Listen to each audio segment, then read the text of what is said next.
Good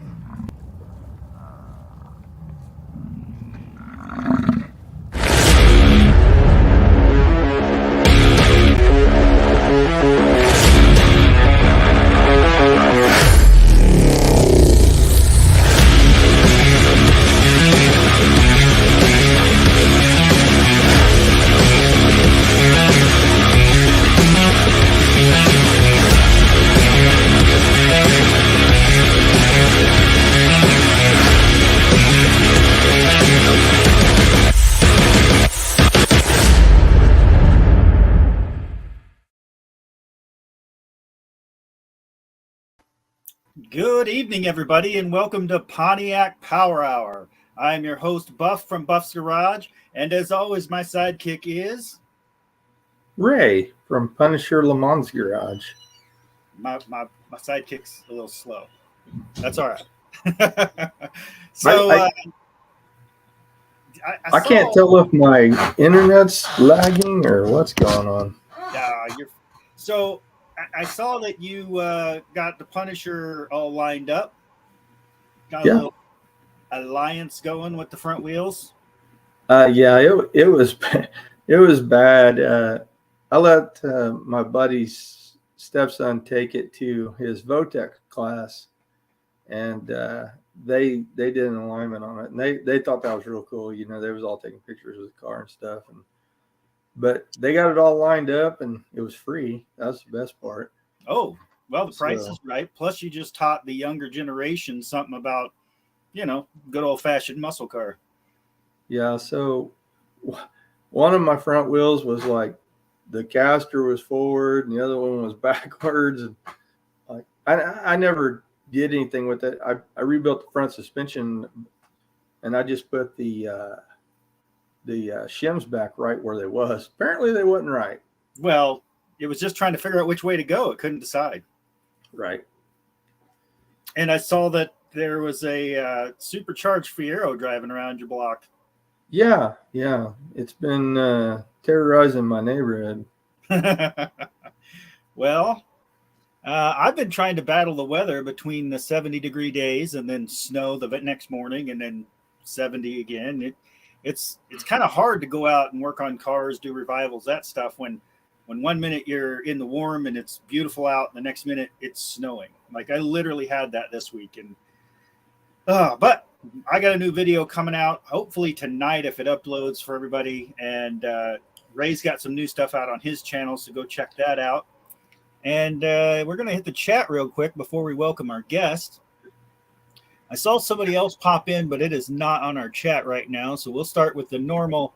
Hunter from Sand Mountain Ballistics is here. Danny Boyd. Cousin Mike from Landon Custom Classics. We got Roland, Torque Racing Productions. ASO is here. Yo, Rajcam 80. I don't know if I say that right, but awesome, dude.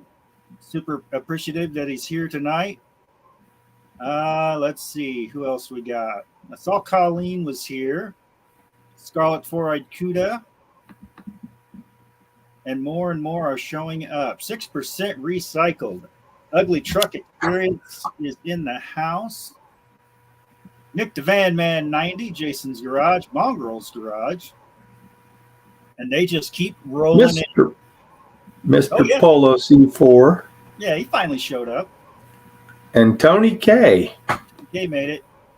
He's come back to watch us.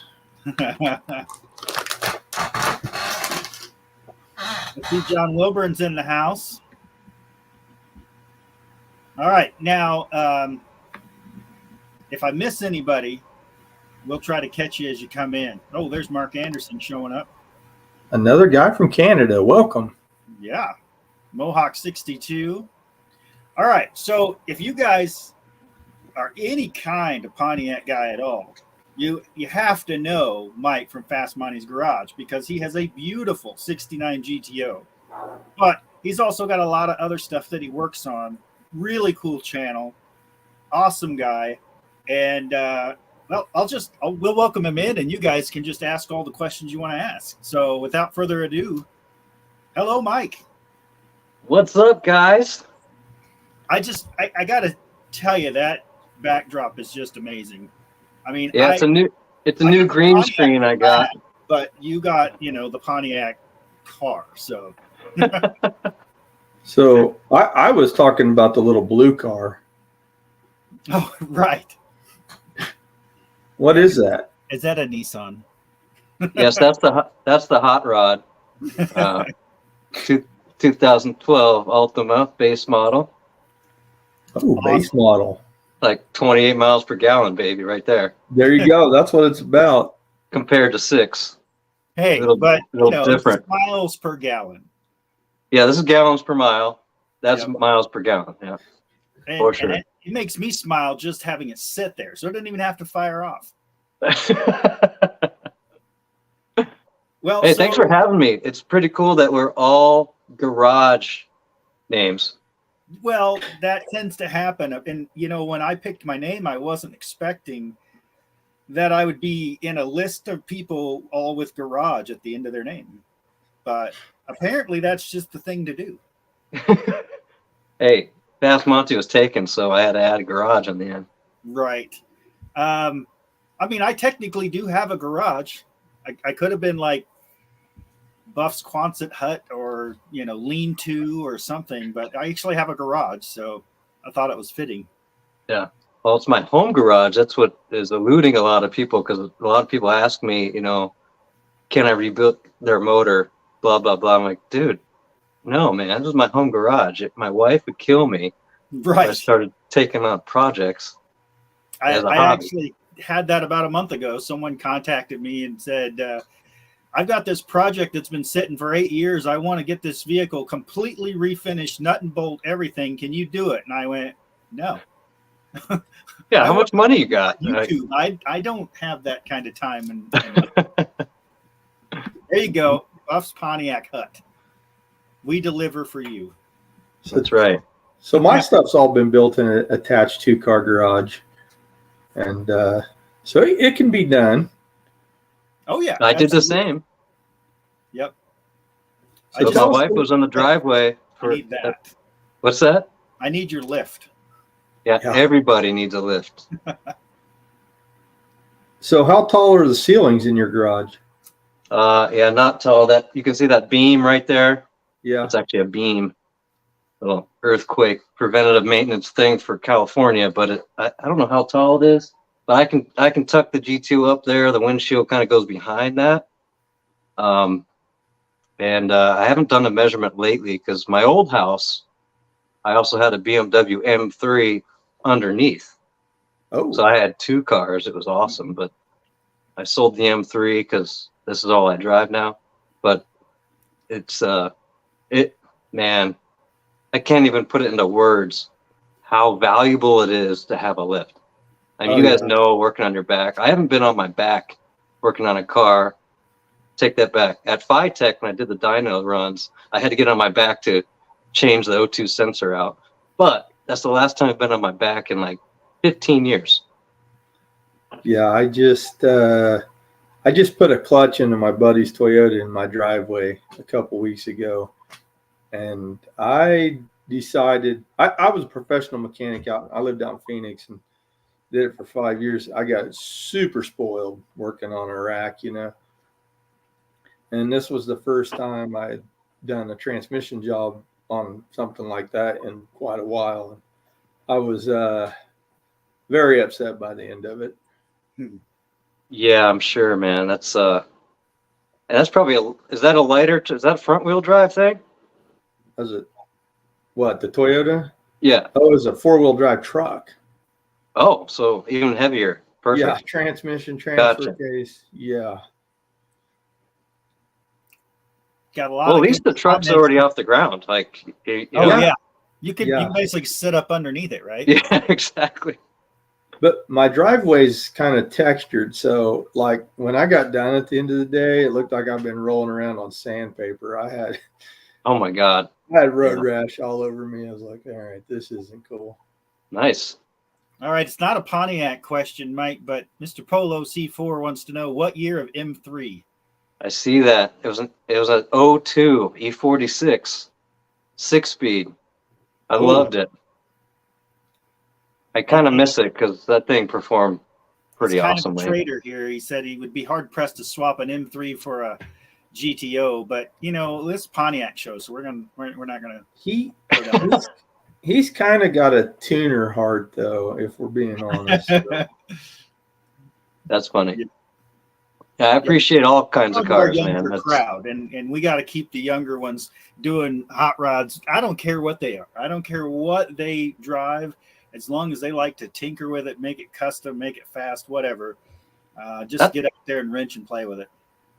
Totally. That's how I started. I started on a 95 Integra GSR. So I was a rice head for a while. I supercharged it, lowered it.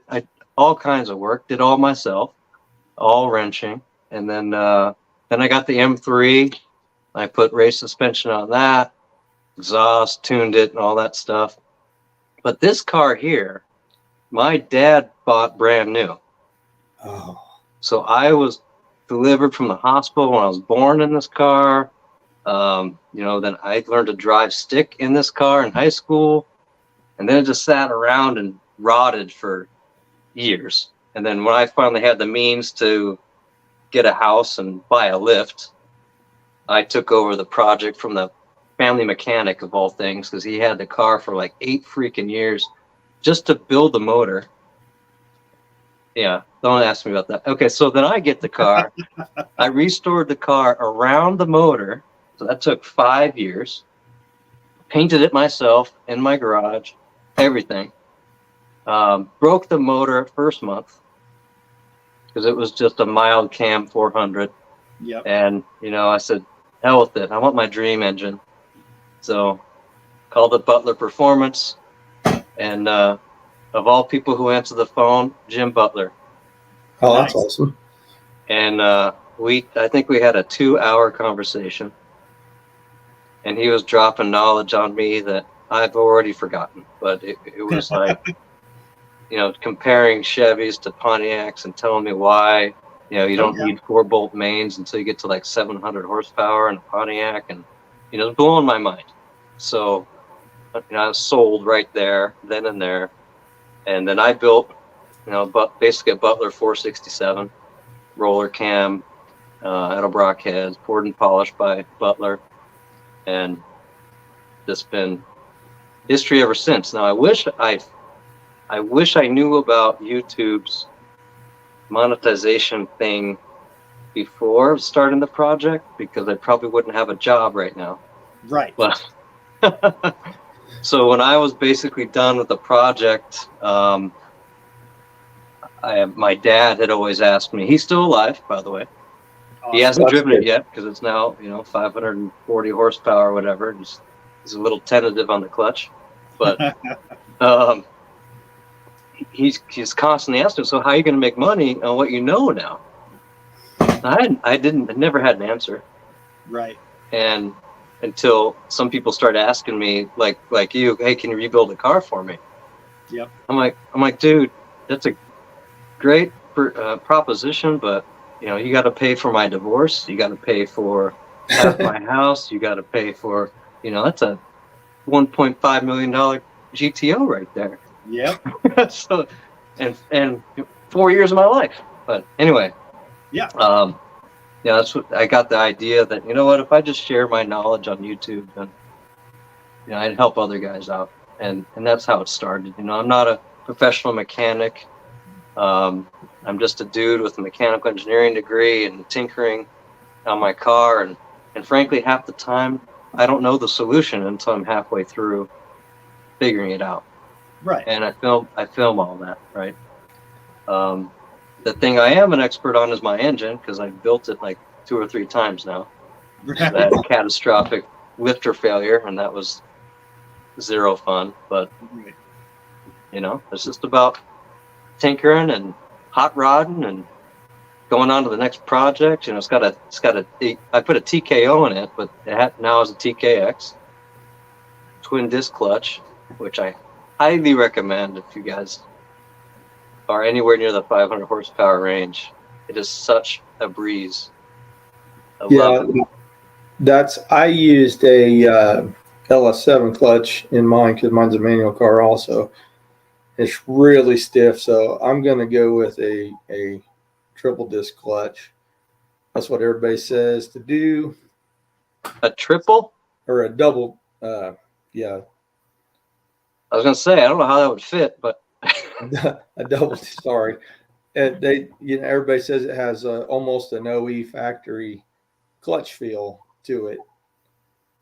Mine. Yeah, I also converted to hydraulic clutch, which is another nicety. I wouldn't say the pedal feels identical. I mean, it's been a long time since I've driven a stock clutch, and I don't even think the stock pressure plate compares to whatever was in there when my dad had it worked on, But I think someone just asked about lifters. Yeah, I'm using a comp cams lifter because you said you had a lifter fail. Oh, the lifter that failed? No, That was a Lenati. There you go. I now have Johnson lifters. Good stuff. They're roller hydraulic. And frankly, all those roller hydraulic conversion kits for 400s, they all have their own failure modes, and all the manufacturers. It doesn't matter. The engines weren't designed for that. So the Lunatis, the anti-rotate bar came off. So the lifter that came off that didn't have the bar pivoted 90 degrees and just took the wheel off. Yep. Mark Anderson asked 70 GTO converting to HEI, what to do with the resistor wire under the dash? Throw it away, baby. I say you want full 12 volt to it, or you won't. That's correct. You need to update. I did a video on it. You can look on my channel, but you need to. The most important thing is increasing the gauge, the power wire from the fuse box to the HEI unit. I think I have a 8 gauge. I think minimum is 10 gauge recommended. And if you can wait a couple months, I'll sell you mine because I'm going to a Pro Billet distributor. So I learned the hard way about that on a 73 Chevy pickup I did an HEI conversion on it, and I just hooked the wire back up. I was like 19, 18. So it was a lesson learned when it died. It killed the coil, It was like, why am I having so many problems? Yeah. My dad, old school mechanics, like, well, did you take the resistor out? I was like, there's a resistor.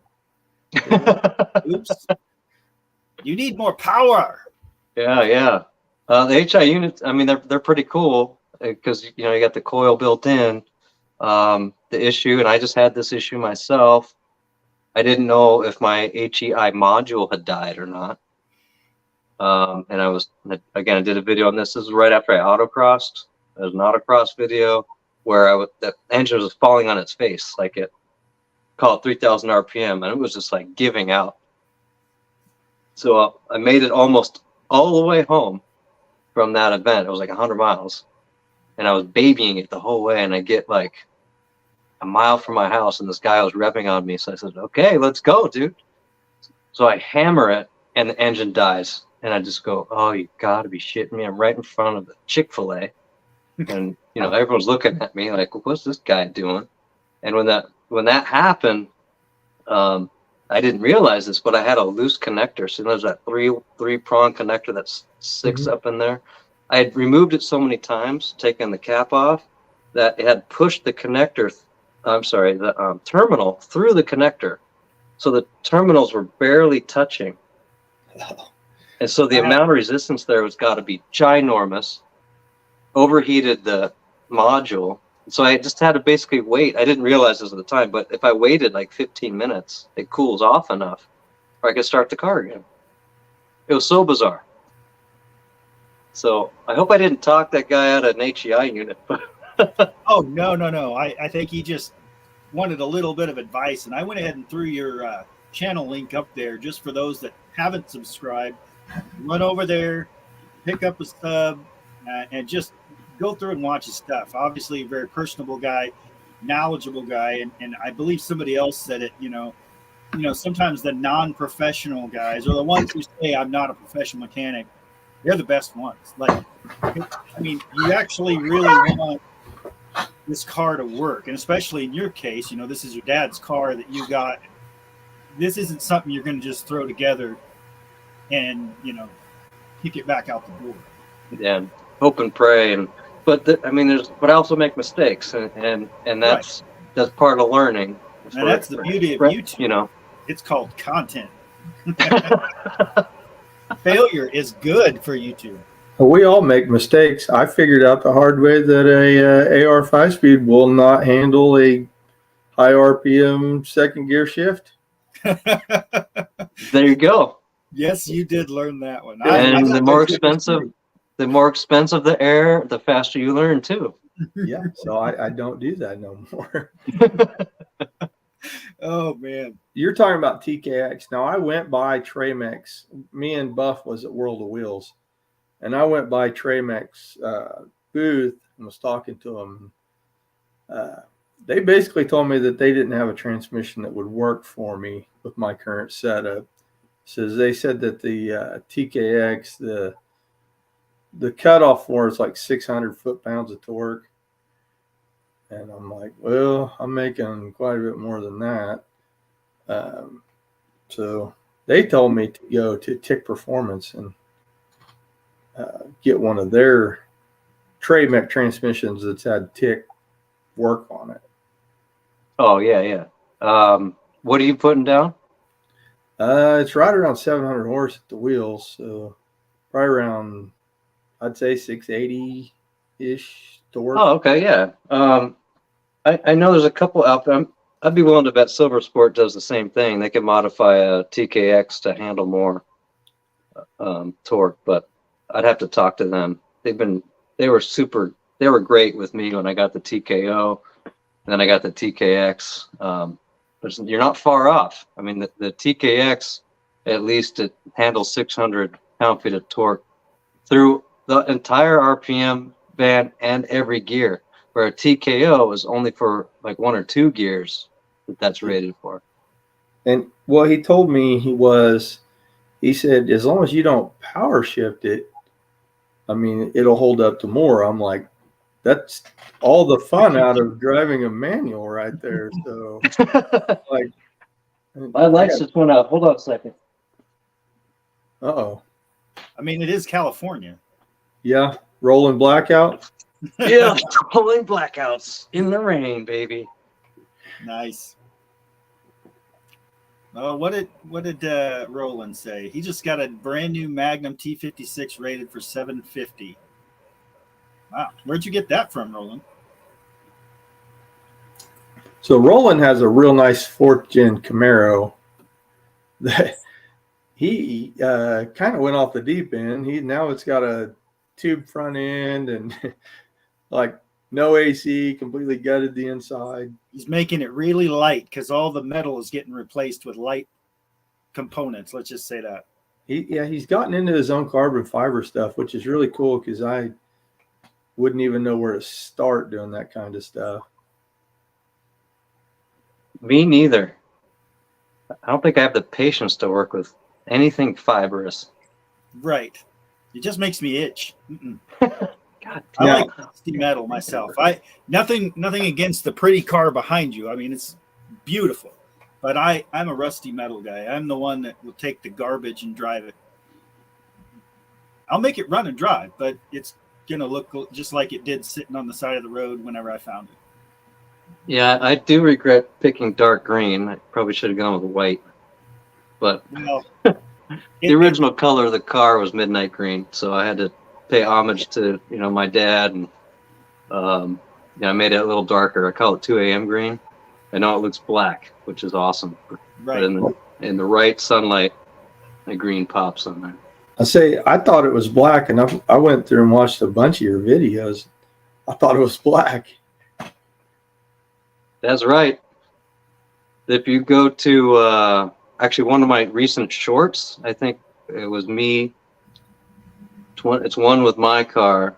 I actually show the green in there. Oh, okay. Yeah, his most recent short on the Phytech port injection conversion. Oh, that has it too. That's right. It's got a great angle on it, and yes, it looks black, but when the light hits it, it's just beautiful. I'll have to watch that. Color of money, man. That's gorgeous.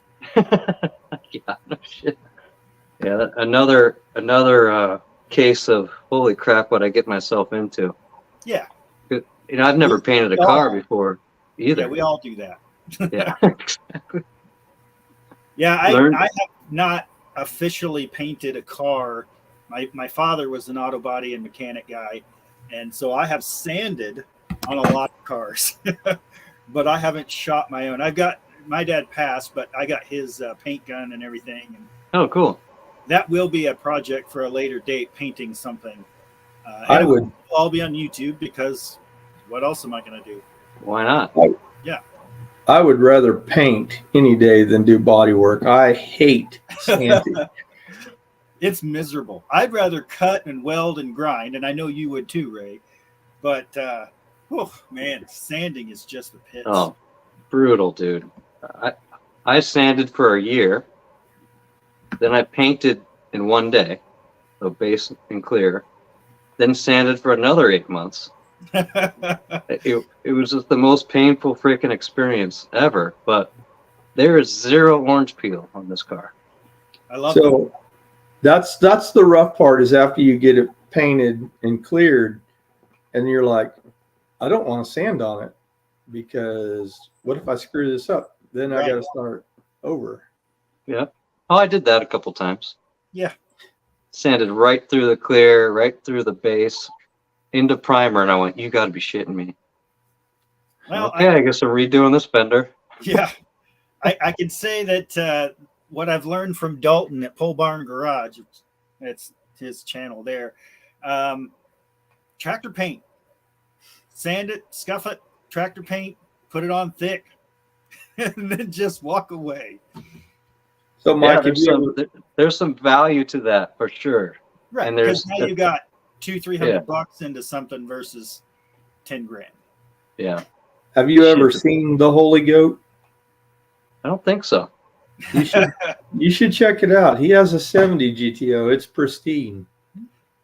Mike, I'll send you a link when this is all done, and you can check out the Holy Goat. It's been in Hot Rod magazine and Motor Trend. It's a special car for sure. But Dalton's one of our friends. He actually lives just down the road from me. Wow.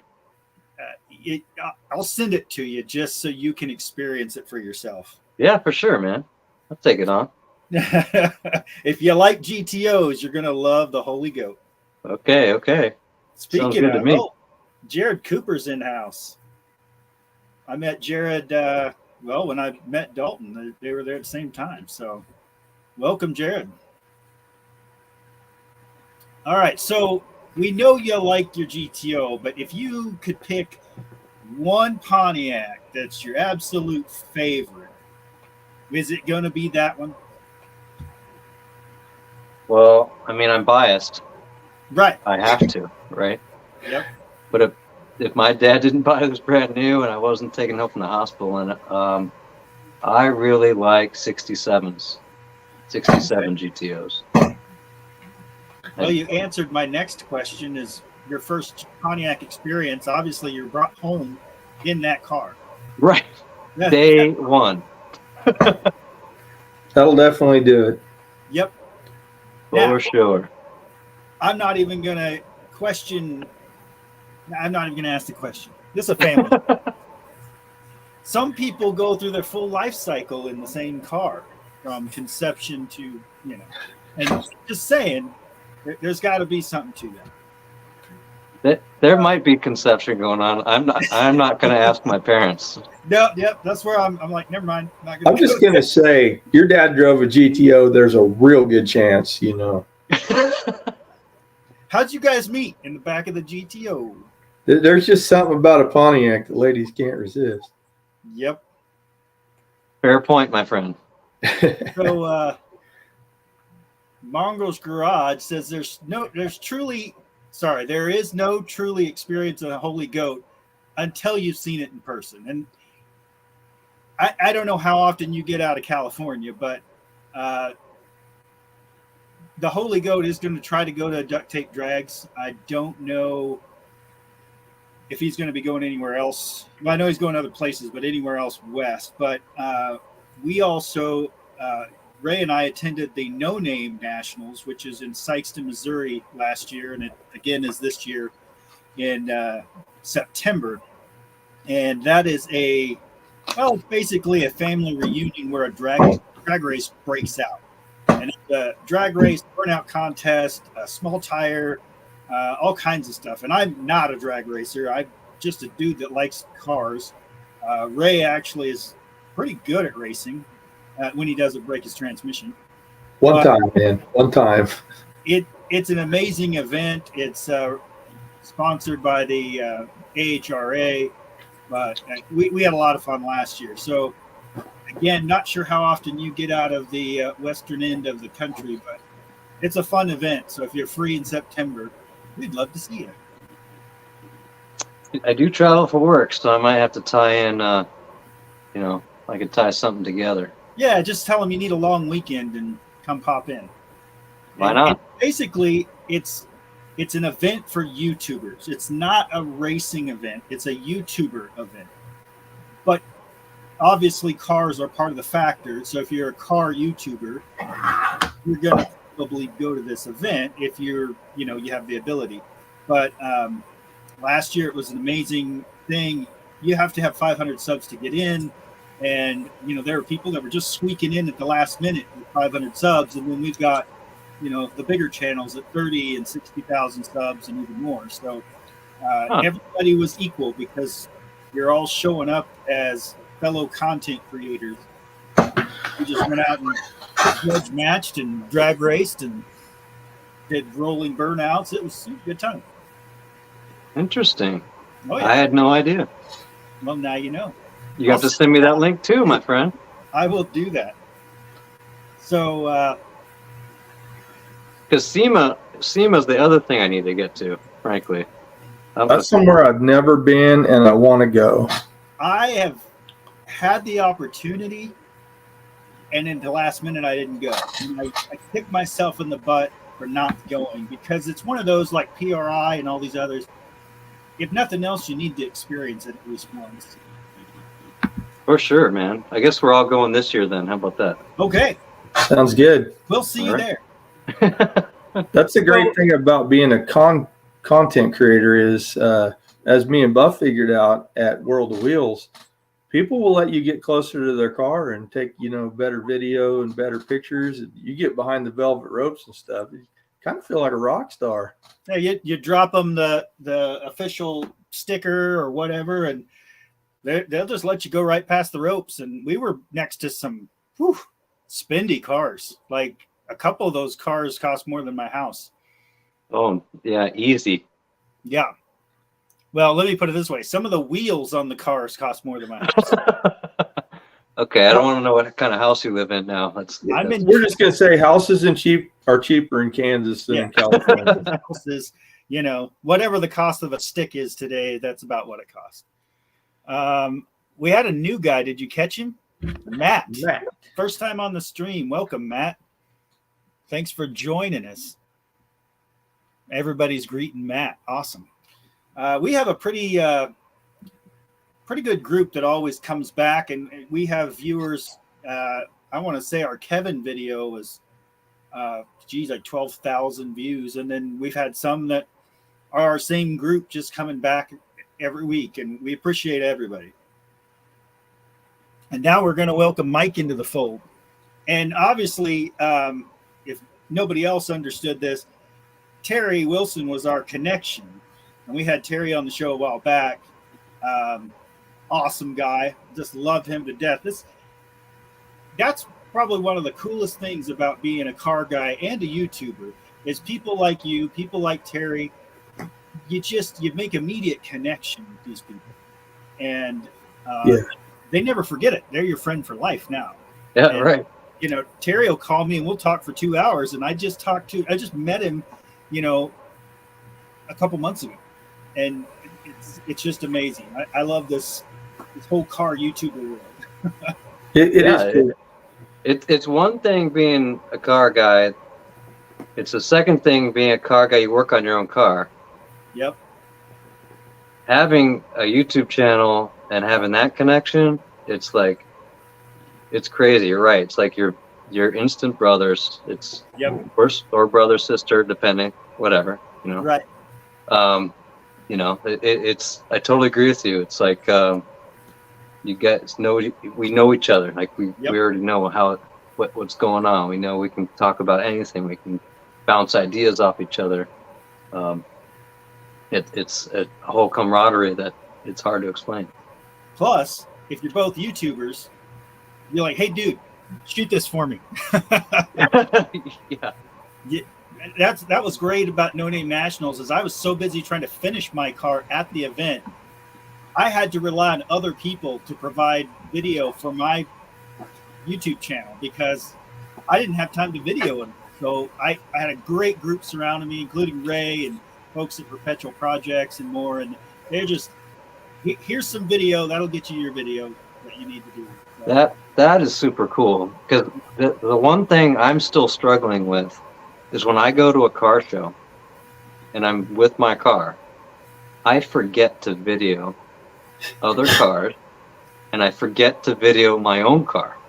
And that's like, why Ray and I went together this last time because we go behind the velvet ropes, right? And Ray here, he'll get into an awesome conversation with a guy, and the guy is now telling him 25 years of history about a car. And not on video. And I'm sitting there going, gotcha. Oh, nice.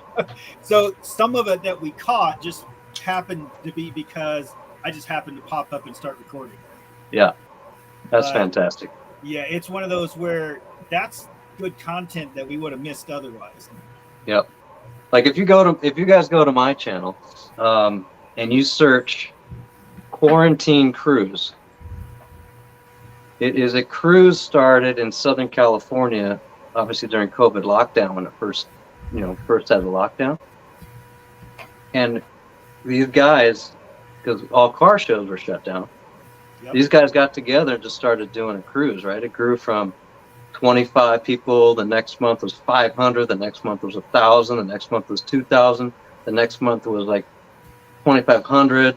About that time, I finished Rev 2.0, the GTO, and I showed up. So I have like 10 different cruises, quarantine cruises I recorded. If you guys are looking for any ideas on what to do with your car, I don't care if it's a Camaro or Mustang, whatever, check out my videos. They are nuts. And you're talking about money. These guys are driving these $1 million, custom cars there. But there's also the other side of the coin, people bringing their beaters. Like, I just got this right. Buff, you'd be there in a heartbeat. I got beaters. Yeah. So it's just again, the camaraderie there at that cruise is phenomenal. You got people bringing Volkswagen Bugs. There's like a whole group of guys with Bugs, right? They're just awesome because Bugs are awesome. Anyone with a car, anyone who likes cars. You even have modern stuff there, like modern Camaros and Challenger and Corvettes and Vipers, and bulk of them are classic cars. But C10s, my new favorite thing, lowered C10s. Holy hell, man! Now you're talking. Love that. So one of our friends that went to No Name Nationals, and we support his channel as well. Square Body Stuff. That's his channel, and he's got C10s. He's got one that he calls Old Squeaky, and he raced it last year, broke it, fixed it at the event, and then did an epic dually burnout. It was cool, but man, C10s just. I love them.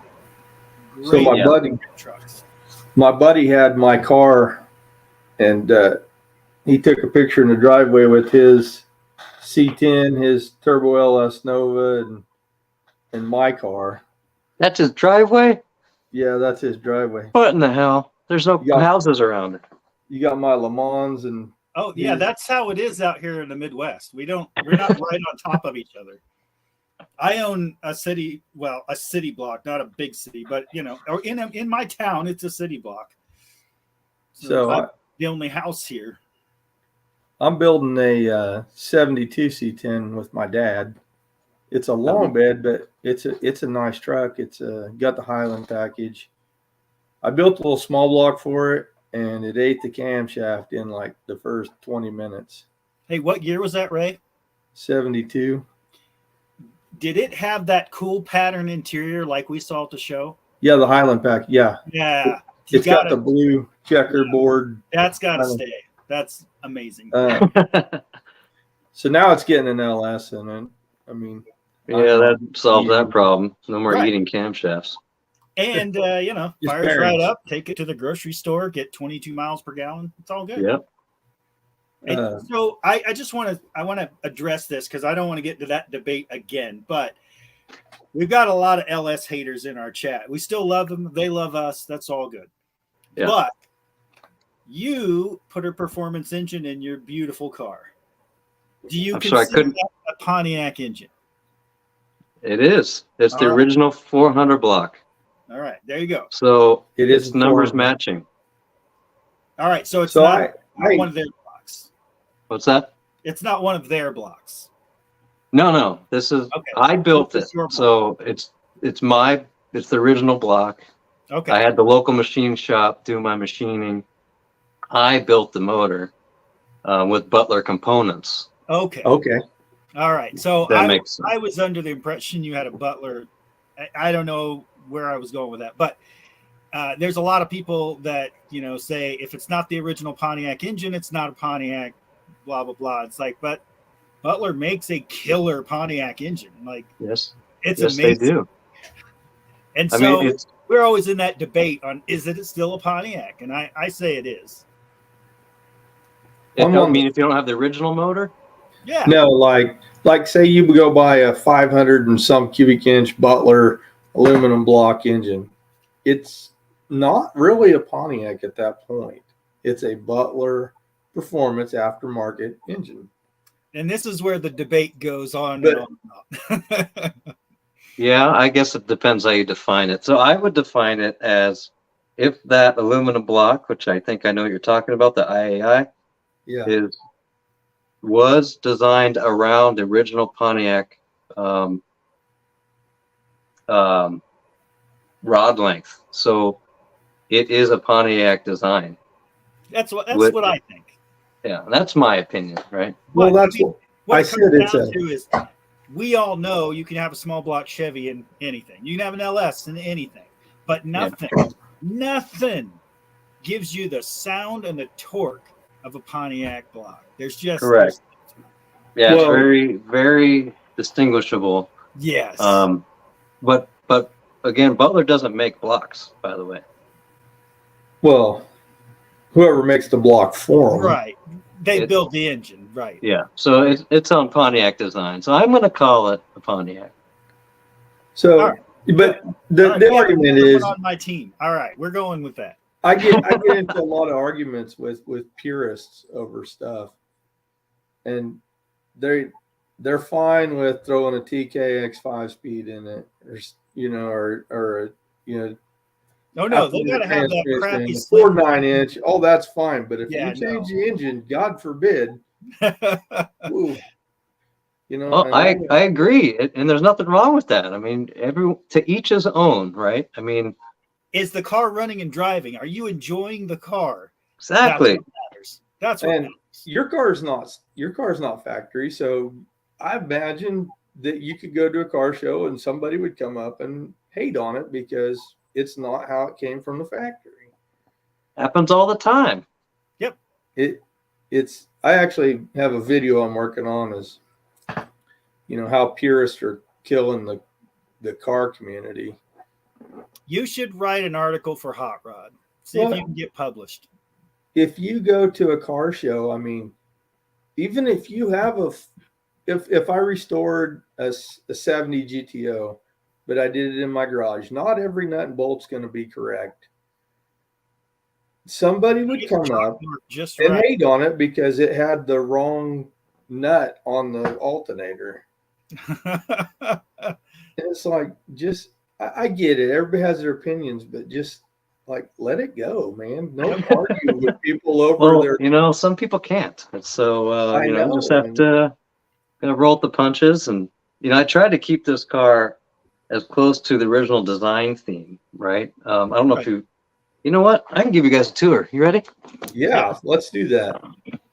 Watch this. Let me get this tripod working. Okay. So, number one thing on my car, which is unique, if you know 69s, there is no license plate boss on my car. Right. Wow. So I cut this out, and then I made the centerpiece out of one piece of metal on a beater bag, so it matches. It's kind of tough to see with the. I think we can put you in the screen. Hold on. There we go. Yeah, that looks good.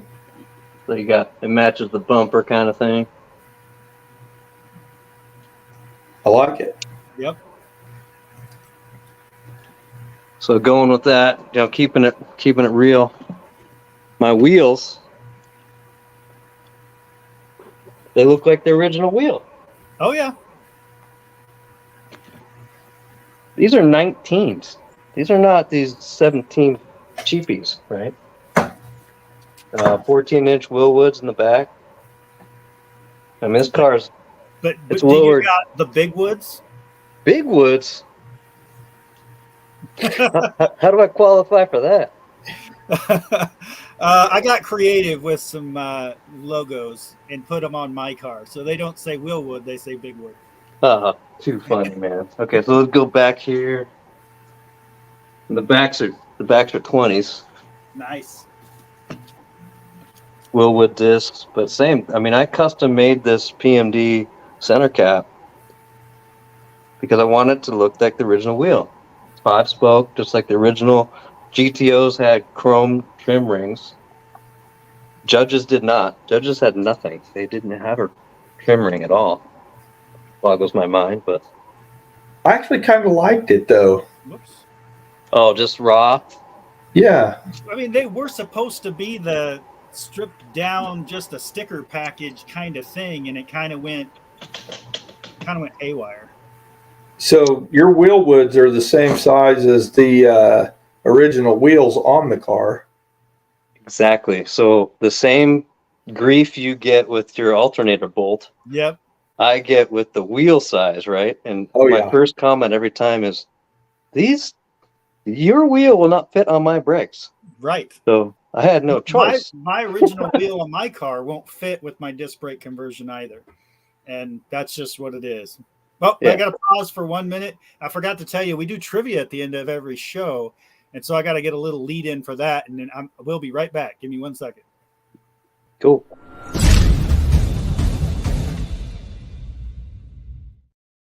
Because we would much rather hear about your car, but we got to do the trivia because everybody in the chat likes the trivia. Let's see. Yeah, so when I converted my front, I have a 63 Grand Prix and converted it over to disc on the front. And 14s don't fit anymore. And so people love my rims. And then they're like, well, what company are those rims? What brand are they? And I said, they're 2022 Jeep Gladiator takeoffs. And they are 5x5 bolt pattern and they fit my car. So they look nice.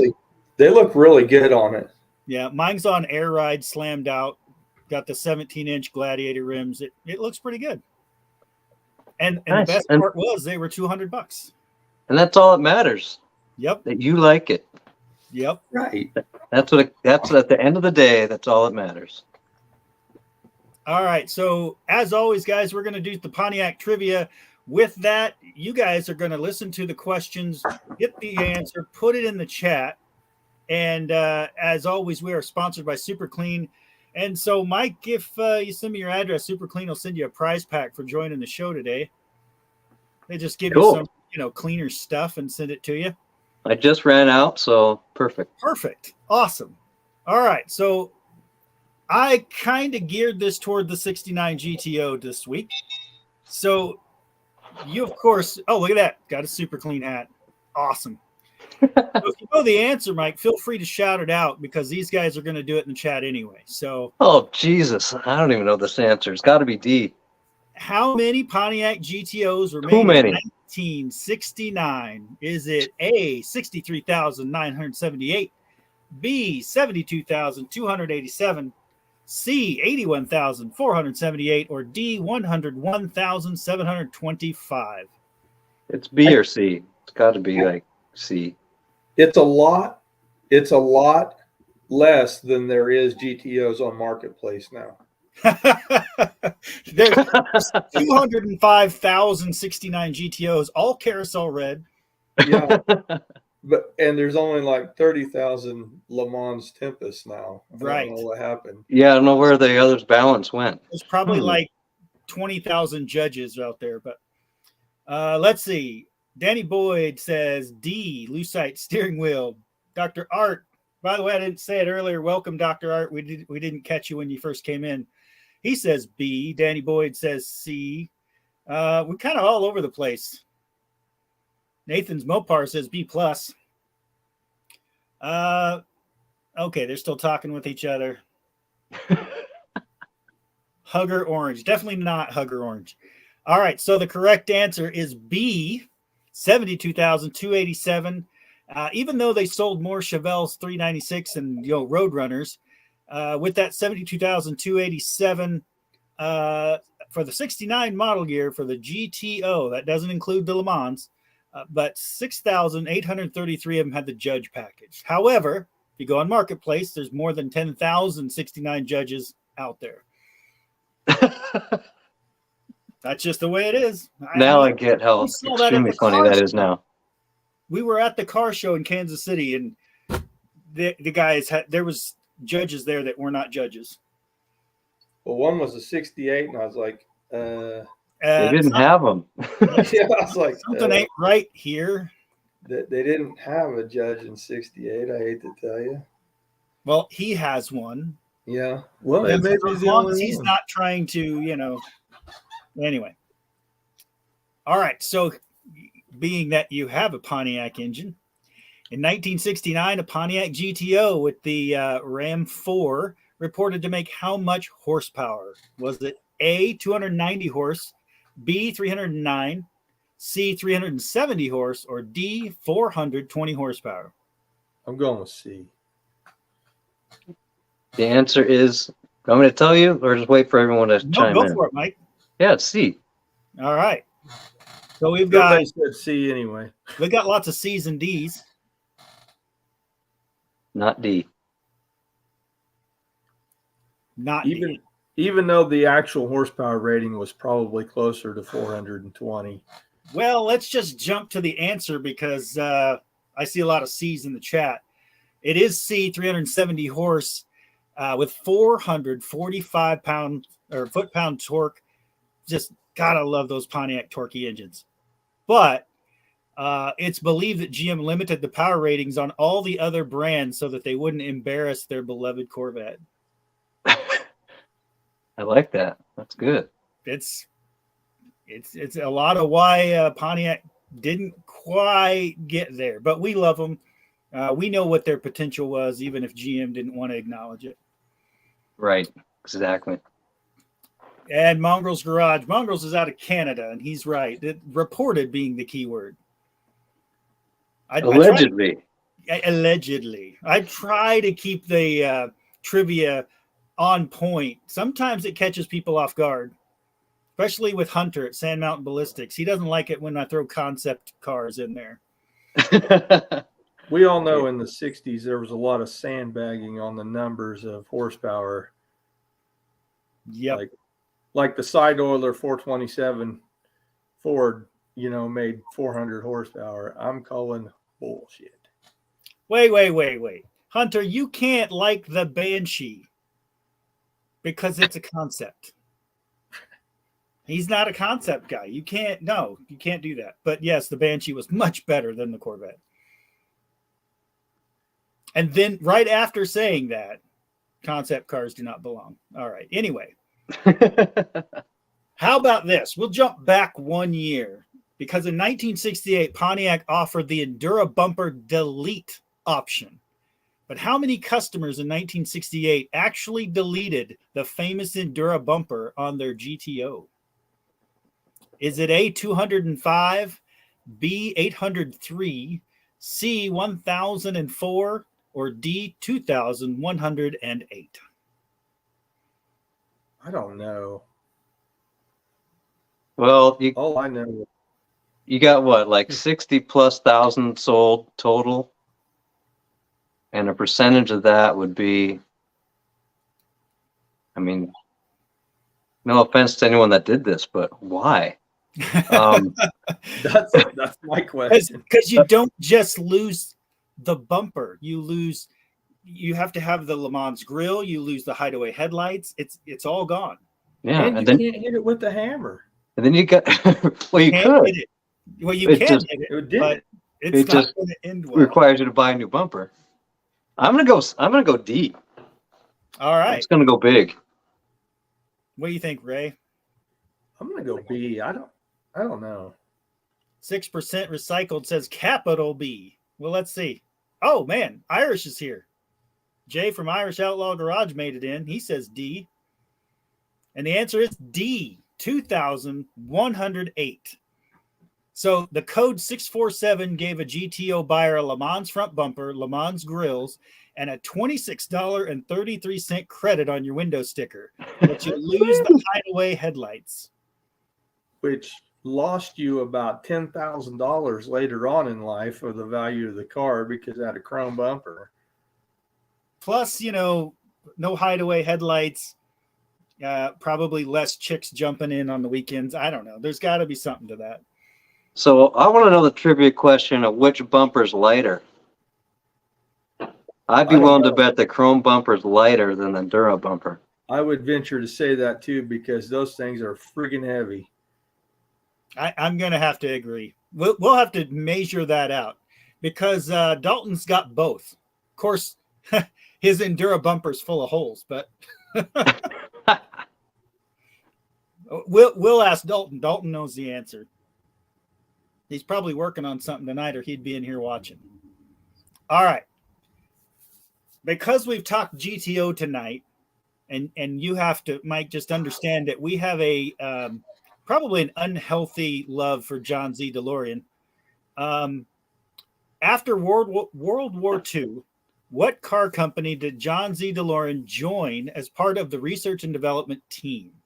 Was it A, Ford, B, Packard, C, AMC, or D, Pontiac? It may not be the answer that you think. Now that you say that, you must be saying Ford. Because that is the most obscene answer I can think of.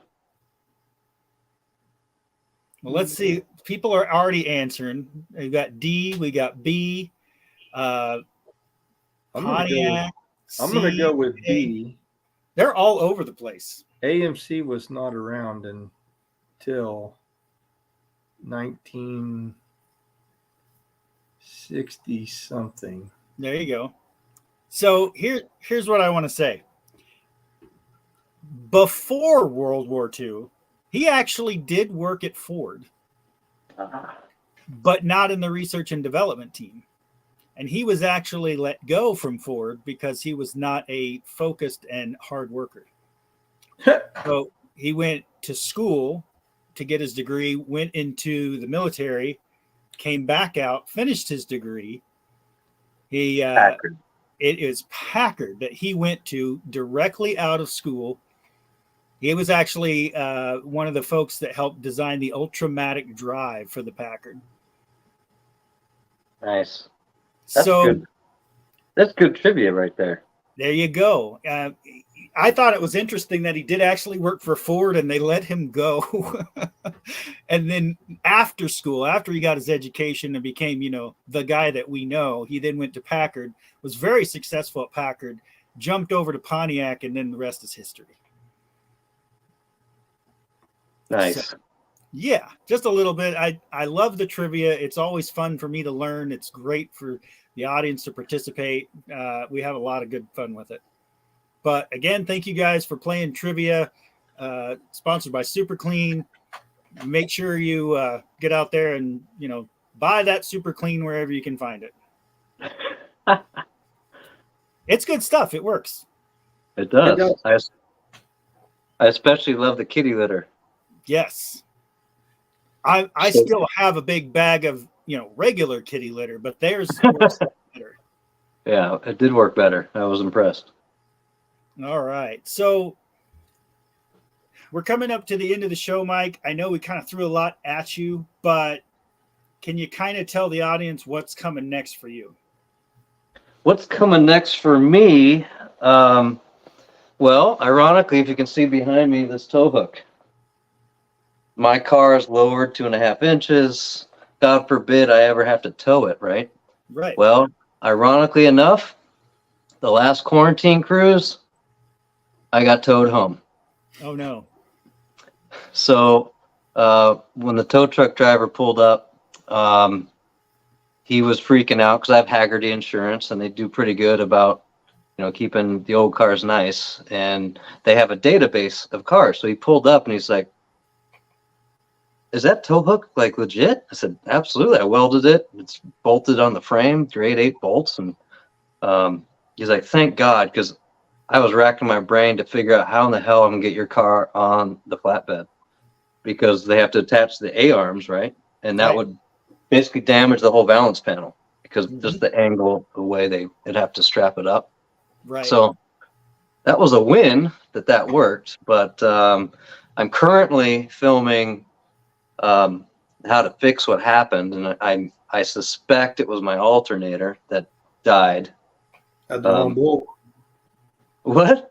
Had the wrong bolt. wrong bulb. Wrong bolt on your alternator. That's it. Yep. Oh, the wrong bolt. Yeah, the wrong bolt. Yeah, for sure. If I had the damn stock bolt, it'd be fine. You'd have been fine.